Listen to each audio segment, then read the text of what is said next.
यशुआ और उसका 14वां बाब जो 15 आयात पर मुश्तमिल है। और वो हिस्से जिनको कनान के मुल्क में बनी इसराइल ने मीरास के तौर पर पाया, और जिनको अलीअज़र काहिन और नून के बेटे यशुआ और बनी इसराइल के कबीलों के आबाई खानदानों के सरदारों ने उनको तकसीम किया, ये हैं। उनकी मीरास कुरे से दी गई, जैसा खुदावंद ने 9.5 कबीलों के हक में मूसा को हुक्म दिया था, क्योंकि मूसा ने यरदन के उस पार 2.5 कबीलों की मीरास उनको दे दी थी। पर उसने लावियों को उनके दरमियान कुछ मीरास नहीं दी, क्योंकि बनी यूसुफ के 2 कबीले थे, मनस्सी और इफ्राइम। सो लावियों को उस मुल्क में कुछ हिस्सा ना मिला, सिवा शहरों के जो उनके रहने के लिए थे, और उनकी नवाही के जो उनके चौपायों और माल के लिए थी। जैसा खुदावंद ने मूसा को हुक्म दिया था, वैसा ही बनी इसराइल ने किया और मुल्क को बांट लिया।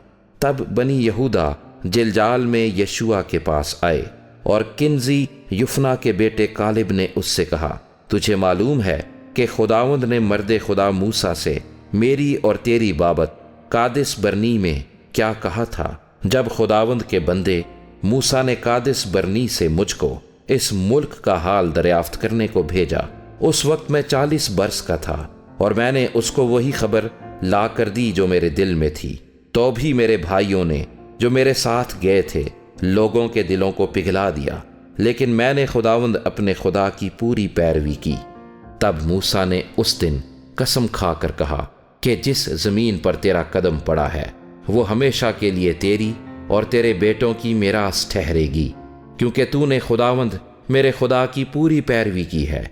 और अब देख, जब से खुदावंद ने ये बात मूसा से कही, तब से इन 45 बरसों तक जिनमें बनी इसराइल बेयाबान में आवारा फिरते रहे, खुदावंद ने मुझे अपने कौल के मुताबिक जीता रखा।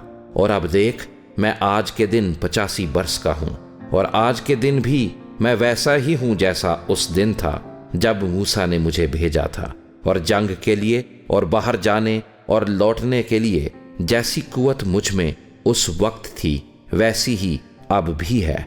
सो ये पहाड़ी जिसका जिक्र खुदावंद ने उस रोज किया था मुझको दे दे, क्योंकि तूने उस दिन सुन लिया था कि अनाकीम वहां बसते हैं, और वहां के शहर बड़े और फसीलदार हैं। ये मुमकिन है कि खुदावंद मेरे साथ हो, और मैं उनको खुदावंद के कौल के मुताबिक निकाल दूं।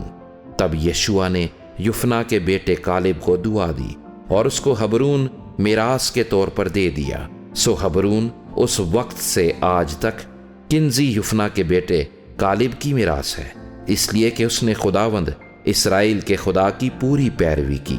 और अगले वक्त में हबरून का नाम करीत अरबा था, और वो अरबा अनाकीम में सबसे बड़ा आदमी था, और उस मुल्क को जंग से फरागत मिली।